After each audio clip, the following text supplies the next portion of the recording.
Okay, we're live. Hello, everyone. It's been a while. It's been a little while. I've been busy.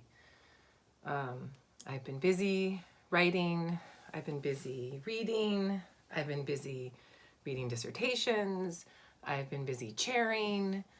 I've been busy doing many things at the end of the quarter.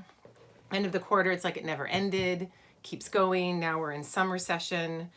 And my Women in Power is being taught, so that's great. That's ongoing, but I have to kind of watch over that a little bit. Hello, everyone. Hey, Patrick. Hey, Gregory. Albuquerque. Stay safe.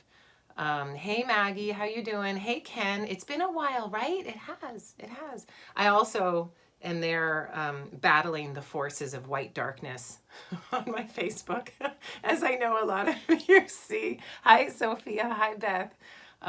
Which is pretty fun.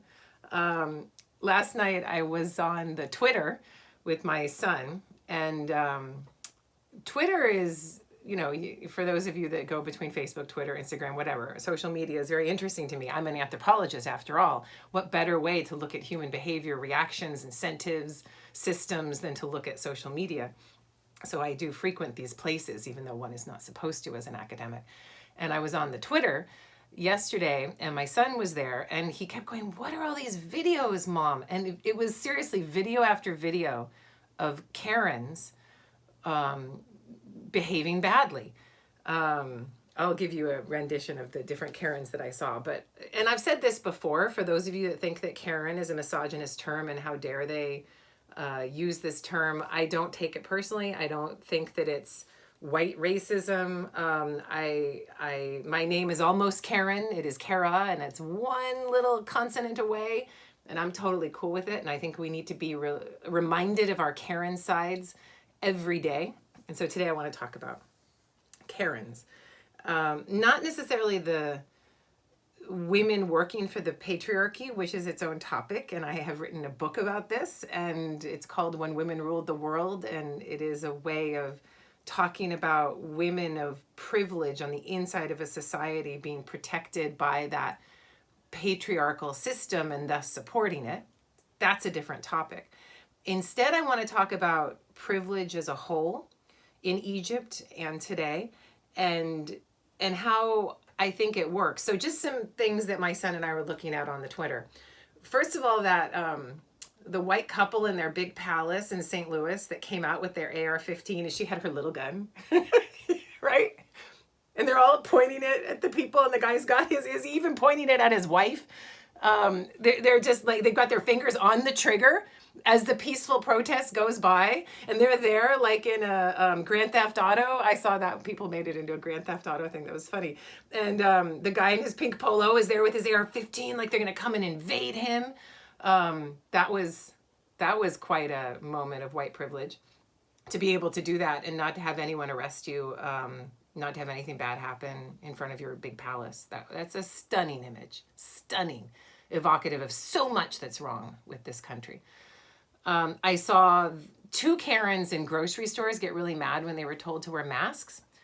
And one of them took everything out of her cart and slammed it on the floor while yelling the C word, the B word, the N word, the words that people feel they can say, doing all of these things. And we've all seen those. I saw a black family accused of driving a stolen car, and they're just a black family, and all these weird white people like surround them and get on the car and try to get into the car and follow them on their motorcycles. And my son was horrified by that one. And the assumption is that the black man shouldn't have been driving the car because it was a nice car, and how dare he. So the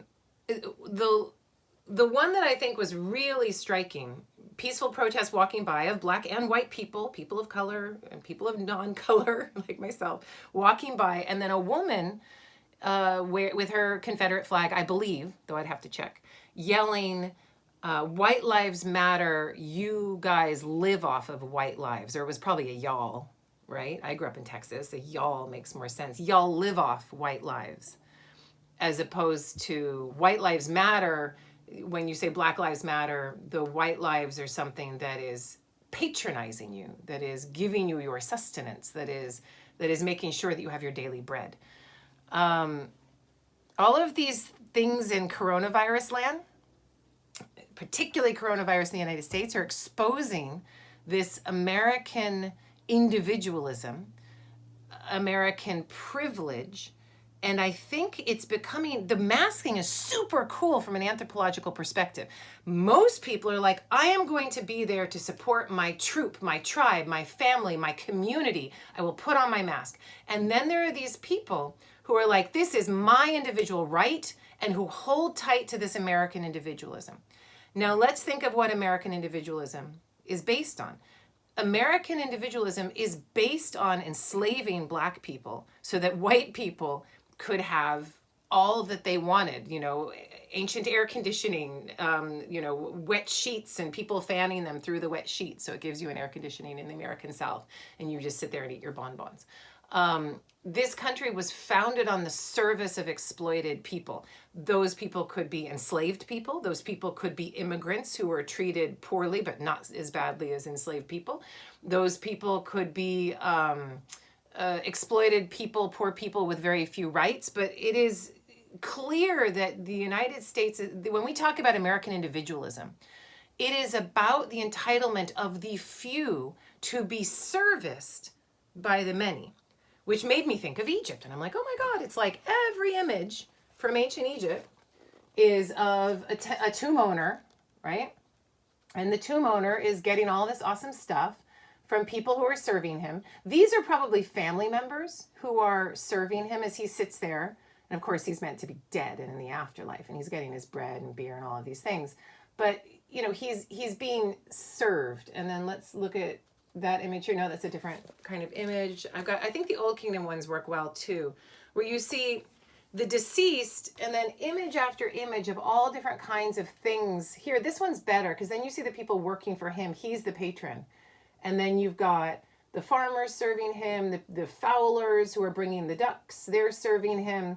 The people, his wife is standing behind him in service, make no mistake. This is a patriarchy, but it is a system of patronage. It is the top percent, 1, 2, 3, 4, 5%, and then everyone else who is meant to serve you.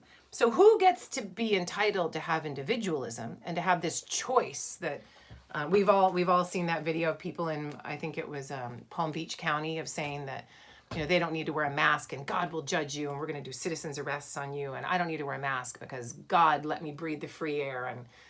And it's no mistake that white Protestantism is all bound up in this country with the patronage of choice and individualism, because the white Protestantism is the top 5% that is the patron. So it makes perfect sense that religion and choice and individualism would all be bound up in this mythology. But what the coronavirus is doing is revealing very clearly who gets to throw their groceries out of the cart, who gets to yell in the grocery store and call people the C word and the N word and do these things with impunity, who gets to stand in front of their castle with their AR-15. Those are the people who have been the privileged patrons. They're the ones that get the individualism. They're the ones that get this privilege, right? It's making very clear who is a privilege, but it is also making very clear as people march and protest why Black Lives Matter and anti-police brutality protests and all of us questioning what the F the patriarchy is so very destabilizing for society and is making white people absolutely lose it and say, don't take down my statue. How dare you take my flag? But these things are getting taken bit by bit by bit. And the people who have been the patrons having all of this individualism, all of this mythology of individualism for all, but really is only there for a very few. It is all being exposed in a beautiful way that I think only a pandemic could do. The pandemic is serving to expose the authoritarianism. It's exposing the quid pro quo politics.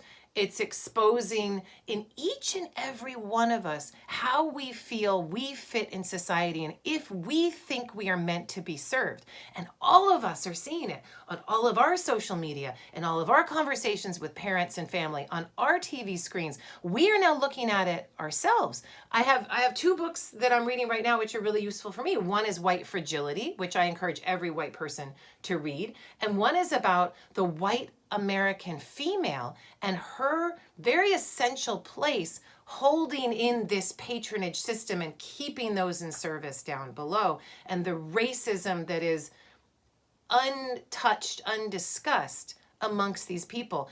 We're all seeing it exposed as a denial.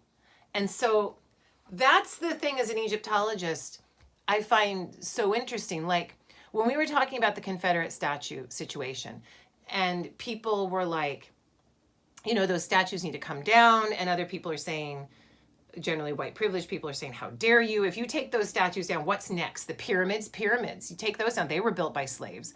And what did we see? We saw a whole bunch of Egyptologists say, wait, no, the pyramids weren't built by enslaved people. No, the pyramids were built by wage laborers who got bread and beer, and how dare you? And I'm sitting there going, well, okay, the pyramids might not have been built by slave labor, but there's certainly images to authoritarianism. And they certainly, when people say, oh, you take down the pyramids next, that's exactly the same thing. They are right. The pyramids are as much of a symbol of that patriarchal patronage as anything else. But what's so interesting to me is to see all the apologist Egyptologists fall all over themselves saying, oh no, but not our stuff. No, not our stuff. We wouldn't know. We're not a part of this. And we're all a part of it. So please look at whatever game you are a part of and try to really be careful. You say, oh, I don't have a racist bone in my body. Oh, I would never. Oh, I don't even know what you're talking about. That's the denial that makes the status quo work. That's the denial, the glue, the ideological glue that all holds it together, right? That's the ma'at of ancient Egypt that makes you think that it's a beautiful philosophy of living and a way to be a good person and a moral way to live with the gods. No, it is an ideology that allows the haves to keep their status quo, their privilege, and their service to themselves, and to not have to question it, to not have to think if they need to do anything differently. So this pandemic is, it's interesting to see all of these things that we've held up as pull yourself up by your bootstraps, individualism, you can't tell me what to do, libertarianism, I don't need a government, I don't need any sort of support, to see it exposed for what it is. It's also the reason that the stock market right now is doing pretty damn well, all things considered. Has anyone noticed that? We have a couple of falls here and there, and then it recovers. I don't know what the future holds, but I'm going to tell you that the reason the stock market is doing pretty damn well in the United States of America is because $1 trillion of bailout money were given to rich people. That's privilege. It's only socialism if you give it to poor people. It's only pinko communism if you give it to people on the outside of your privileged patronage system. If you're keeping it within the status quo, then it makes perfect sense. It falls in the system of Ma'at. So any Egyptian image of the tomb owner receiving all of this service, food and bread and beer, but also the farming and the animals and the women and all of the things that person gets, that's service that is expected, is not questioned. And it's all part of that ancient or modern prosperity gospel that you are rich and white and privileged because the gods made you that way, or God in our current situation. And so few of us actually question our position, our place, what we have and why we have it, what it means. And that's what I think we need to do more of. So the denial, we all live in denial. You know, I have 3 books to write this summer. I don't know how I'm going to do it. So I'm in denial about that. But most of us who are white are in deep denial about how much individualism we truly have, about the nature of our privilege, and about the backs of the people upon whom that privilege is built. And I think it is very much time for us to look at this system that we have built, first starting on the backs of chattel slavery, let me rephrase. First starting on the backs of theft from Native Americans. And I am on the Tongva lands here in Los Angeles. Those are the custodians of the Native American lands upon which I live. Then built on the backs of chattel slavery, and so on and so forth.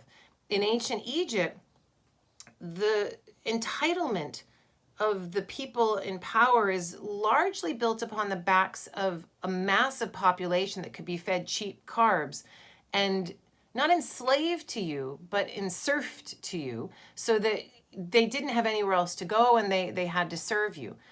Not that slavery didn't exist in ancient Egypt, it certainly did, and enslaved people are a part of the economy.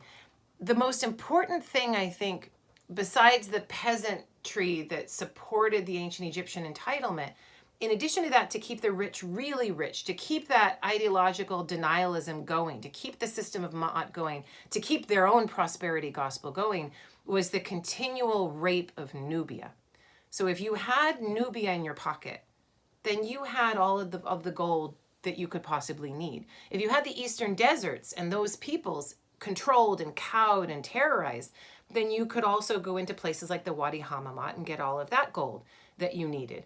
And then that gold in the larger Mediterranean and African world gave you a gold standard in comparison to the rest of the ancient world that afforded Egyptians, ancient Egyptians, extraordinary privilege. When they went out onto the market with the Levant, with Mesopotamia, with Anatolia, and they brought their gold, and everyone else is there with their silver and their copper, who's going to win? The Egyptians are always going to win. The Egyptians are able to deal with this massive people to create a massive grain, and then they have a massive gold, and they're able to go out with such extraordinary privilege. And here's the upshot of that, and this is my last point, and this is where I come back to the United States with a kind of harbinger for things to come. Or Britain, it works for them too. The Egyptians, for a good 2,000 years of their history, were able to exploit their own people, create mythologies, functional mythologies of privilege and power, kingship, authoritarianism. And they built it on the backs of exploiting the people within their own country and then people outside, particularly in Nubia, for gold. And they weren't honed on the fields of battle. They didn't have as much competition as you had in ancient Levant or Mesopotamia. Kingship in Egypt was so safe that it was divine. The idea of a king following king following king ad nauseum for forever is an Egyptian idea because it was reified in their internal politics in this patronage system that was so good at exploiting people physically and in reality and ideologically in their mythologies. And that entitlement of the ancient Egyptians is what made it so incredibly easy for them to just get their asses kicked when empire was born in the Iron Age.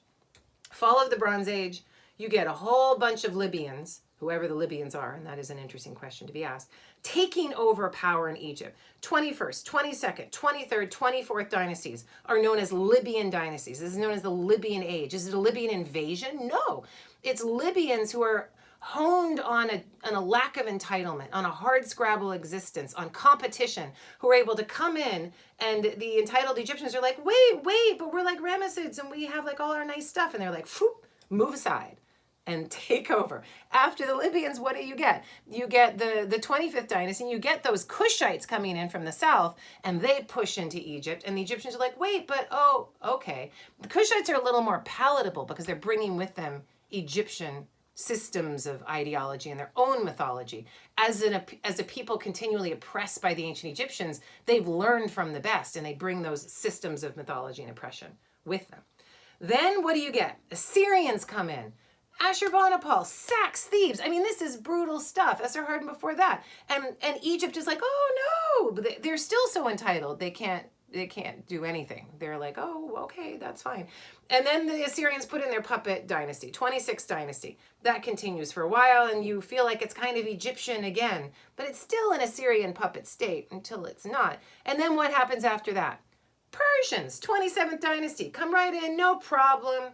Egyptians all entitled on their gold and cheap carbs and beer, and they're like, oh no, not us, how could you? So that happens. And then we get a little bit of a nascent make Egypt great again in 28th, 29th, 30th dynasties, a little native Egyptian, this is what we were. We're going to push them out and fight and push the Persians out. What happens next? Alexander the Great comes marching on in, no problem. Because there was a little Persian, actually, the 30th dynasty has a little 31st dynasty Persian action. And then Alexander the Great pushes those Persians out. And then he comes in and is treated as a kind of hero, goes to Siwa Oasis. He's learned as well, you must participate in this ideology, mythology to create the authoritarianism, to create the denialism, to create the idea that some people are of service and some people are not. And then you go into a Greek interlude of control, on a small scale, micro scale, and a macro scale. And then you have the Ptolemaic dynasty for 300 years, over 300 years after that. And then, of course, Cleopatra the Great falls, Cleopatra the Seventh.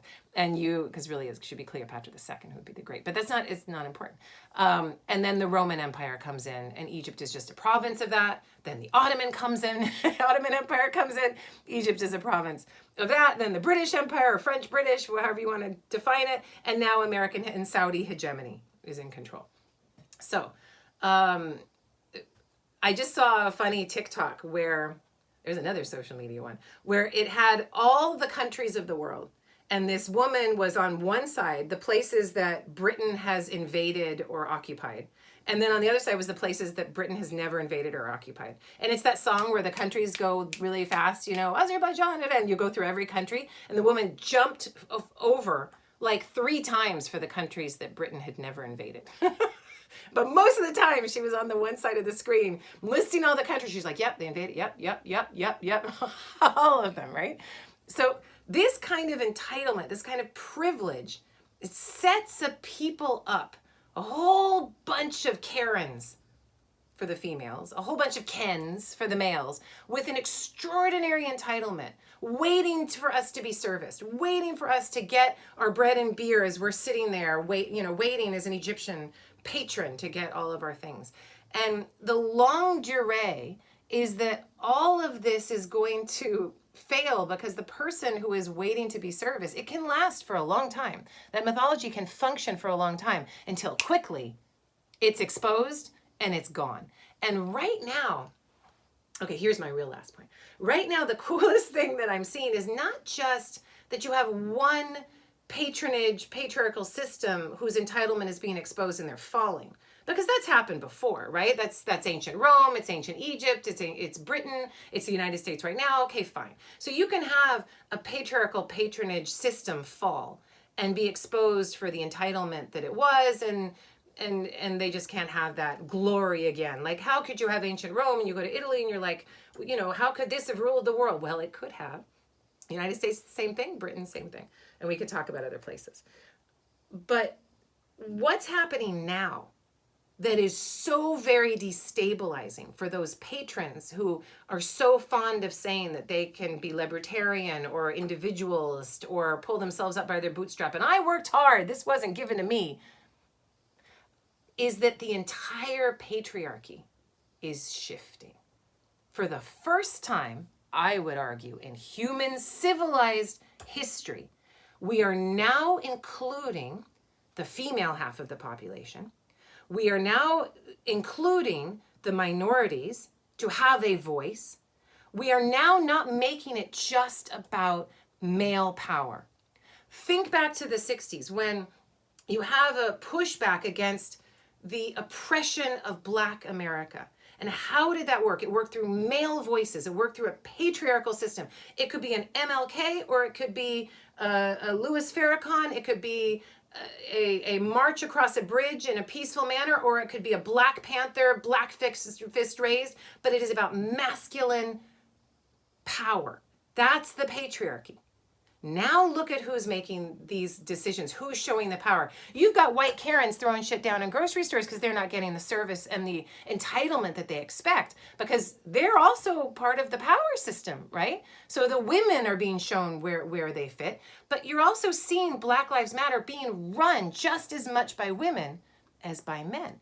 And you're seeing this discussion that not only do Black Lives Matter, but gay Black Lives Matter, transgender Black Lives Matter. So people that had previously in a civilized agricultural or pastoral system been moved to the side and completely oppressed or sidelined or hamstrung, those people are now being brought into the discussion.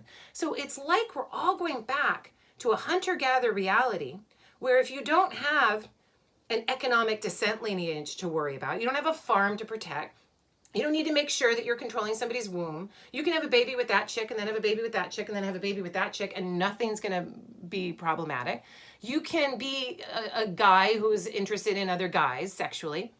You don't have a farm to protect and create labor for. No problem. You can do that. You can be a woman who feels like she wants to be a man and, be on the hunt. And if the hunter-gatherer reality allows that, in terms of hunting, that's a different complicated question, she can do that. So there's more allowance for the human biological gradient of sexual awesome weirdness than there is in this agricultural, patriarchal service economy for the top 2%.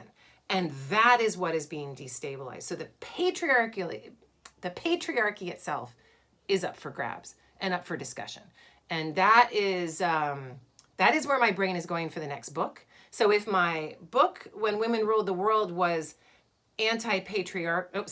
was a feminism that is talking about feminism serving the patriarchy, because that's really what that book was about. How does female rule serve the patriarchy? How do we not see it? How do we identify with it as a super success story for women? And really it's a tragedy of women just making sure that the patriarchy continues on down the line.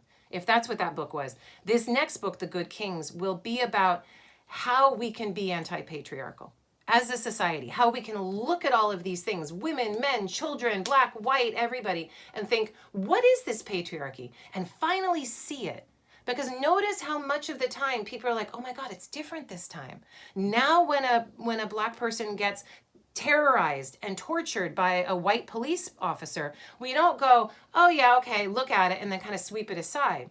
When schools open up and we start to have a bunch of white males with their toxic masculinity take AR-15s into the American school and shoot it up, maybe we'll also talk about that in a different way as well. Maybe our idea about guns and American individualism and libertarianism, maybe we'll talk about that in a different way as well on the other side of this pandemic.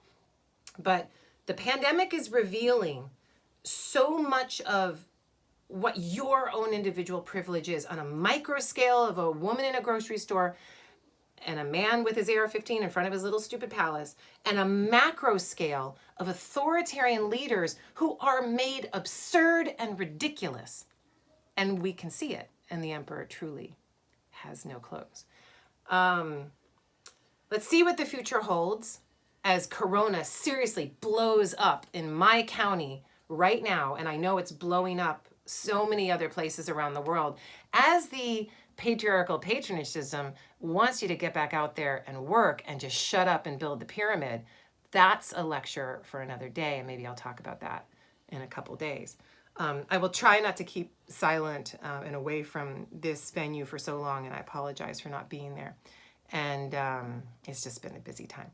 But I'm going to keep writing, keep thinking. You guys keep doing the same. And yeah, till next time.